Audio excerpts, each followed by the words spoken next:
Hello YouTube, welcome to episode 3 of Legends of the Past. And I have something very special for you today because I have found a man that I'm certain none of you have ever heard of who was actually born in France. He is one of my co-citizens. And interestingly enough, he wasn't a bodybuilder. For the first time in this series, I'm introducing a strongman, and I actually think that I'm going to make it a staple because you'll see that there was a lot of correlation between bodybuilders and strongman back then more than there is now. And those people still deserve the praise and they can serve as great inspiration for modern naturals. So let's discuss today the interesting history of Louis Apollon, aka the Emperor of Athletes. Louis Apollon was actually born Louis Uni in 1862. Apollon was just a nickname he received. And as I said, he was born in France. He was from a family of well-known giants, meaning that everyone in his family, every male especially, was known to be very tall, to the point that his own grandfather was 6 feet 8. Now, nowadays, 6 feet 8 is already gigantic, but you have to keep in mind that this is France, all right? And back then, the average male height was 5 feet 4. So 6 feet 8 was a full foot and 4 inches taller than the average dude. Can you imagine this? It's as if you walked into someone who were 7 feet 3 or 7 feet 4 nowadays. They wouldn't even look human. Like the guy back then was regarded as a demigod, as a monster. And the entire family was like that. Every single male was really, really tall. And the family in particular, beyond that particularity, was also well known because there were knights. There were very famous French knights, and they actually settled the region where Louis was born, meaning that he had in him the blood of the people who fought for the land, who defended the land during the crusade, before the crusade, during the invasions that plagued the Middle Age back then. If you know your history and you especially pay attention to French knights, it should remind you of someone by the name of Godefroy de Bouillon. Godefroy de Bouillon was a very famous French knight who was known for being very tall and very thick. He was monstrously strong. And if you read some things like, what is the name of that thing again? Game of Thrones, some of the characters of Game of Thrones are actually inspired from French knights that were especially big, especially strong. Louis was the direct descendant, and he was, in pretty much every aspect of the term, a worthy descendant of these giants, because from a very young age, he was already built. People were thinking when they would see him on the street that he was a grown adult when he was 13, 14, because he was already taller and bigger than the average male. And that was, of course, genetics, but it also came from the fact that, because of course it was 1862, children worked. He didn't go to school, he actually worked in the fields, and his favorite thing to do, and the thing that made him famous in his neighborhood, was that he would lift bags of salt, and he would carry the bags of sea salt from a place to another. Some of these bags weighed upwards of a couple 100 pounds, and he was still a boy at the time. He was 11, 12. So can you imagine this? He would carry these bags in his arms, on his shoulder, and it was no big deal for him. It amazed people, of course, because it was absolutely incredible to witness. That strength was also demonstrated when he would impress people, he would entertain people by lifting a cartwheel above his head and then pressing it for reps. So these are big, hundreds of pounds cartwheels that are very cumbersome to lift. And most men actually struggled to push the cartwheels when they were empty. Not only could Louis push them with rocks in it and sea salt and all sorts of hundreds of pounds, but on top of that, he could lift it above his head. Something that no one could do. No one in the entire country where he was, the entire place where he was, could do that. And that led him to try and run away from the life he was living because he realized at an early age that he could make a living off of that insane strength. So at the age of 14, he left to join a traveling circus. And good luck preventing him from doing that. I mean, the kid at that age, right? He was 16, he was 6 feet 3, and 250 pounds at 16. He was still a teenager. Nowadays, if you gave these stats to someone on YouTube Fitness, they would tell you that this is natural. They would even tell you that this person has been taking drugs for years and years. And yet, this was someone who existed back when steroids weren't a thing.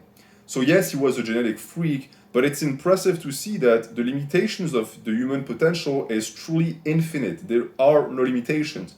And it's something that he would prove throughout his life. He was said by the people around him to be unnaturally strong, but also fast. He was very athletic. It's the reason why he was called the Emperor of Athletes. He wasn't just a brute. He had every single physical cap and stats pushed to the absolute maximum, and he dominated every single sport he participated in. For example, he would wrestle with people, and he actually wrestled with professional wrestlers back when he was an amateur that knew nothing about the sport, and he would win every single time. He never lost a single wrestling match. He was that gifted at sports in particular, and it's something that was reflected in his physique. He apparently had very large wrists and forearms and hands especially that allowed him, as I said, to lift a wheelbarrow with extended arms above his head. And so he tried and strived to make a living out of his body, because when you have a gift, might as well use it. And he started competing, as I said, in wrestling, where he demolished everyone and never lost once. And then also Strongman. Strongman was the natural continuation of what he was already doing back then. So again, picture this, young kid from France, family of giants, ancestors are all giants. He himself is very tall, 6'3", very big, naturally muscular, and he arrives in the strongman scene. What is going to happen? Well, of course, he immediately became a favorite of people, and he quickly received the title of King of Human Strength at an early age. This is how impressive Louis Apollon was. He just was a natural. He was just incredibly gifted at lifting things. And some of the feats of strength that he showcased include, for example, pinch gripping a 175 pounds chunk of iron. Okay? Pinch grip, okay, not a solid grip. He would pinch a plate that was made, custom made for him, that weighed 180, and he was able to pinch grip it. That has been documented. I don't know many strongmen that could replicate that feat of strength nowadays, even with the drugs.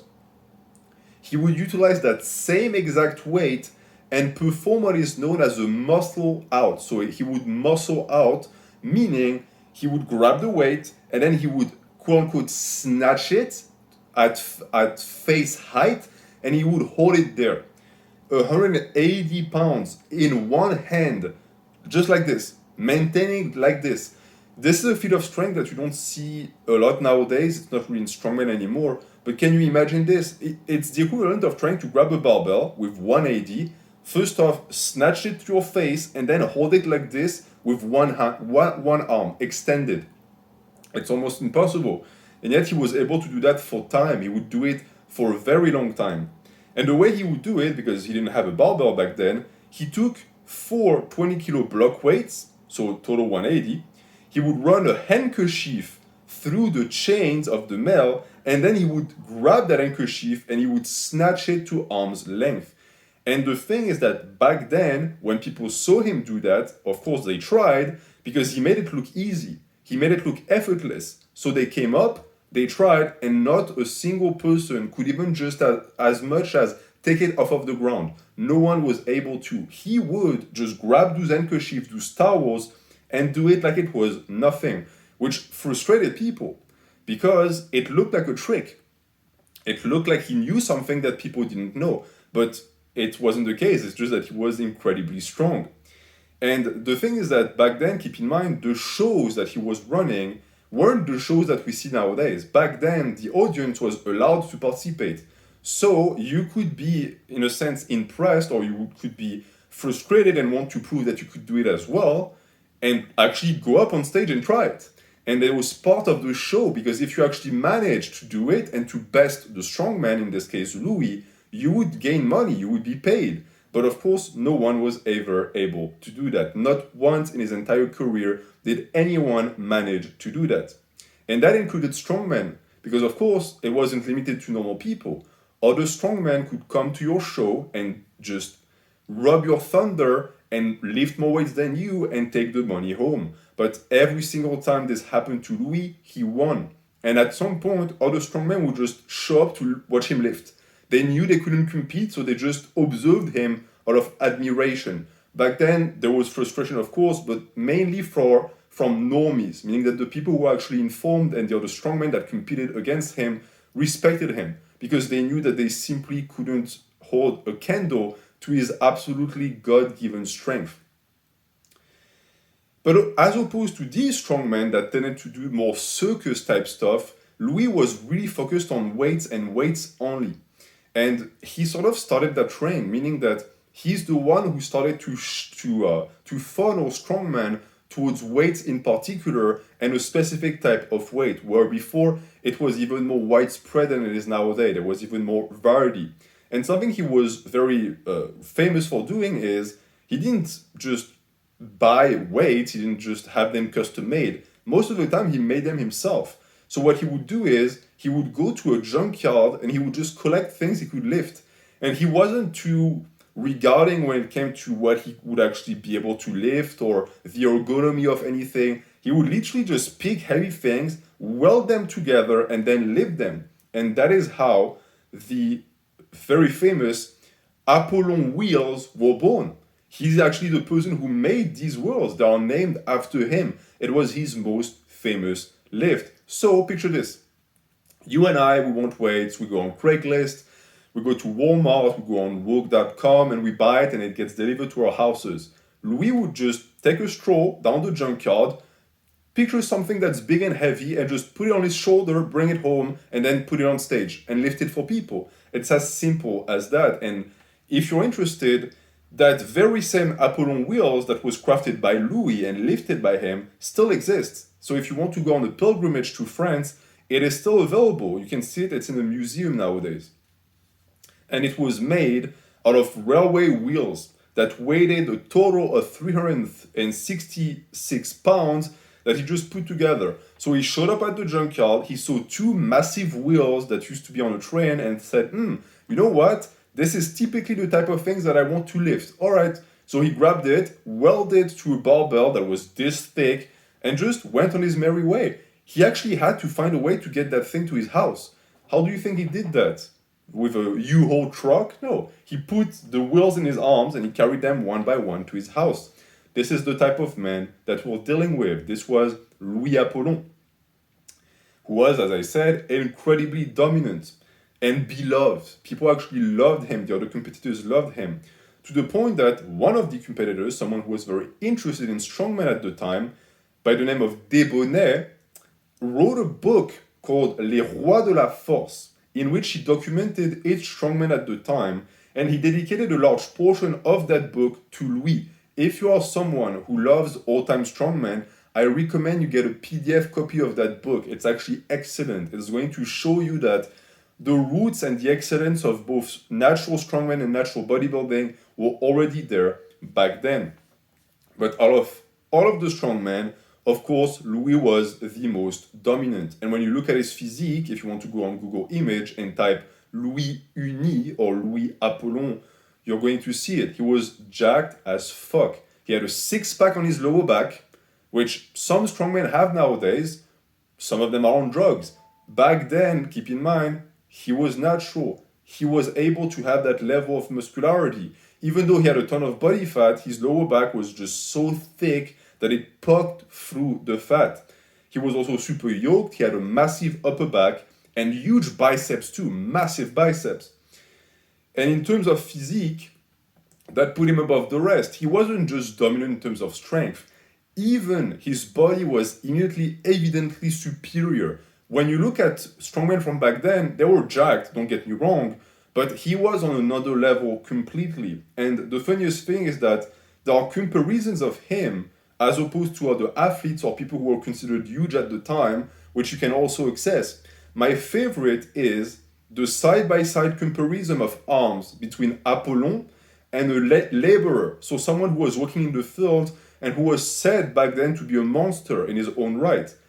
Compared to Louis, he looks like a kid. He looks like he has spaghetti arms, and yet he doesn't. His arms might be as big as mine. It's just that Louis' arms were just in another dimension. They were gigantic. And that comparison also showed that he had gigantic hands, and these hands were the reason why his grip strength was completely unmatched. To the point that, again, that Apollon wheel that he was so famous for, that he gave his name to, he was the only person that could lift it for a very long time. For one simple reason, it's not even that the other strongmen couldn't get it up, it's just that they couldn't even grab it. It was like a super thick axle bar that would require to have the hands of an ogre to be able to actually hold on to. But he could do it like no big deal, like it was no problem. The rest of his body was also very impressive, especially the arms and legs. Nowadays, you see strongmen who are more torso dominant, so they have big trunks, they have huge backs, etc. But for him, it was the limbs. He was very limb dominant, and he had over 20 inches calves and 18 inches forearms. These are gigantic measurements.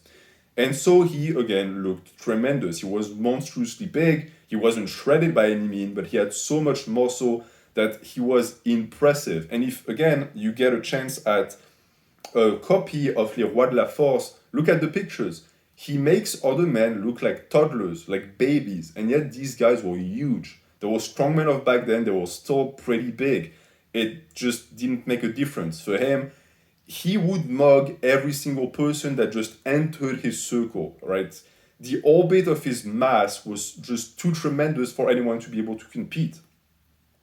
And that transferred also to the stage. He had what can only be described as superhuman grip strength. And one of his most famous feat of strength, beyond the Apollon wheels, was the show, the spectacle called the escaping prisoner, where he would bend iron bars to be able to squeeze his body through. So picture this, on the stage, there was iron bars, like a cage, like a prison jail. And beyond the cage, you see a dark figure, a gigantic dark beast. And as it's making its way through the scene, you can see that it's actually Louis Apollon, the emperor of athletes. And as the show starts, you see him grab the cage, and you see him actually pull and use his grip strength. And before you know it, both bars are bent to the point that there's enough space for his body, his 250-pound body, to squeeze right through. He would do that every single night without fail. And of course, they would reuse the same cage. So they would send it to a blacksmith, he would put it back together, and he would do it again. To the point that the blacksmith started to become annoyed at this, and he decided to prank Louis. So one night, what that guy did is, instead of just repairing them, he added steel and he tempered the bars to make them much tougher to actually pour. So instead of being just iron, they became pure steel, as close as pure steel as possible, which should mean that it's completely impossible to actually pour. They should remain unmovable. And yet, on that night, Apollon went on stage, tried to do his normal trick of pulling iron bars, which is already tough enough, and he just couldn't do it. And as he was struggling to get through, his wife, that was in the audience, started to scream at him. Because apparently Louis was very well known for being a lazy bone. So a lot of the time he didn't like to work very hard, which, by the way, is insane because it means that the vast majority of the weights he lifted were easy. He would lift 80% of his 1 rep max because he didn't want to have to struggle. That also means, keep in mind, that he didn't really train, meaning that he had his hard labor job as a kid that developed his body, of course, but beyond that, as a strongman, he wouldn't repeat. The only moments he would train was during the show itself. And yet, on that night, when his wife started screaming at him to actually get it done, he managed to pull iron bars apart far enough to be able to go through. Of course, after that, he was completely burnt out and he excused himself. He couldn't continue the show, but people were still in awe at that display of strength, and that was that for the night. And that's something that he did time and times again, which paradoxically is also the reason why he wasn't more well known and why you have never heard of him, is because he made everything look so easy that people are not interested. That's the paradox of being too strong. Because he could lift weights that no one could touch and he would do it without a sweat, people thought that it was either a trick or that it wasn't that impressive. You know how normies are. They don't know what is what. Like you can tell someone that you can lift 300 pounds on the deadlift and they're going to think that you're the strongest man on earth. But then on a second thought, you show them a 700-pound deadlift and they don't know what it means because they don't have an idea of what weight is. That's sort of what happened back then times 15 because people were just completely unknowing. They had no information. So people didn't really find his show that impressive or interesting because he wasn't much of a showman. It's not enough to be strong as a strongman. You also have to be a performer, at least back then. It was more of a circus act. You had to make a show for people, make their night. And Louis just didn't want to do that. He just lifted weights and that's it. And so that led to his career going a little bit off the rail because even though he was very dominant back then, he never attained the level of fame that he should have gotten due to his strength.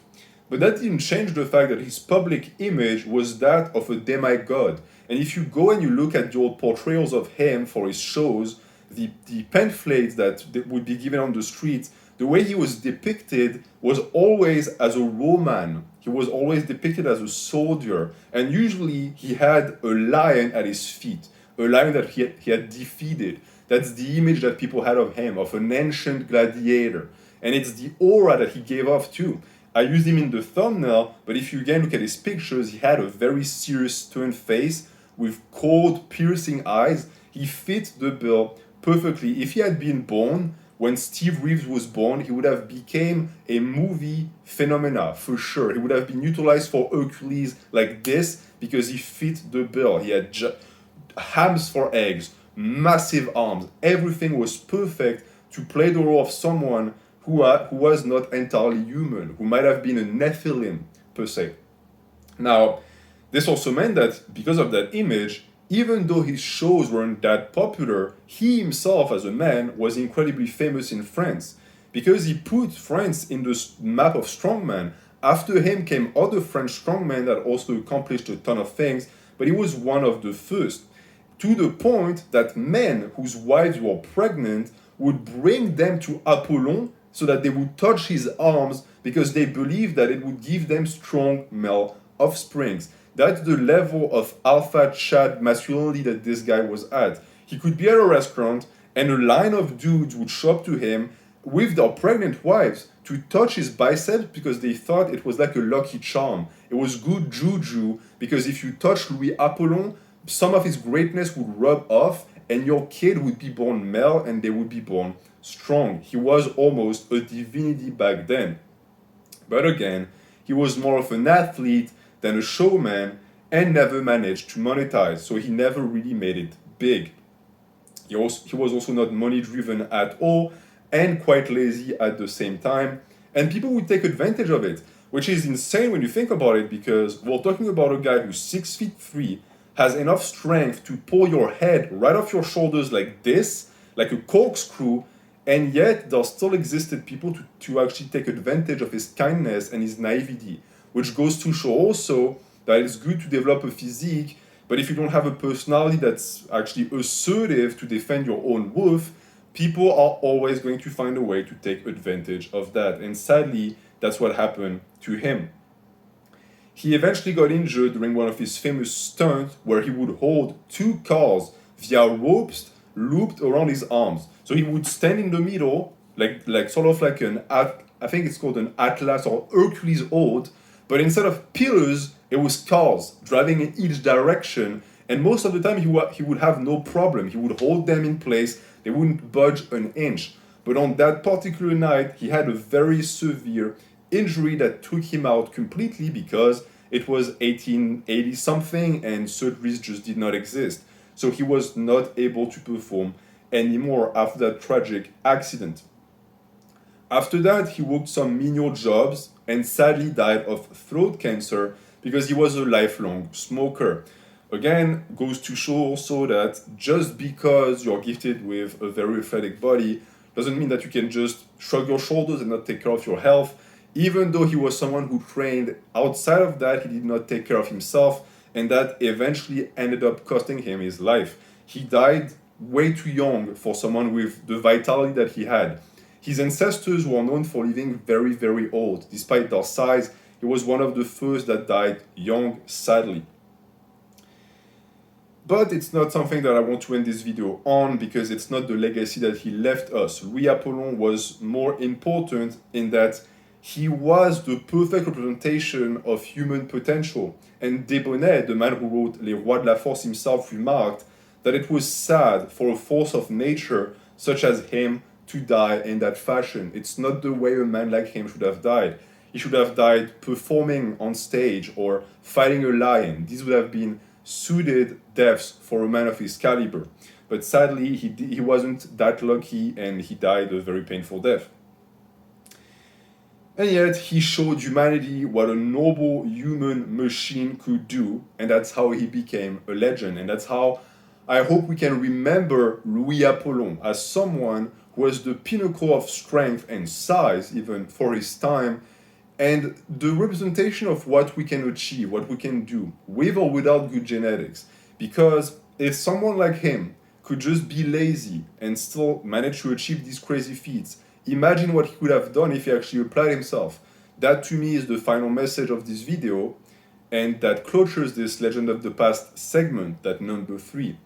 Regardless of the cards that you're gifted, be them very good, like Louis Apollon, or mediocre, you still got to play the game. And if you play intelligently enough, you're going to make it very far. If we look at these people from the past who did not have all of that modernity, they might have been put in a situation where it was more complex to build muscle and strength, but they still managed. And we need to be able to reinvoke and summon some of that, because it is always something that we can call upon to remind ourselves that the potential is there. It's just up to us to unveil it.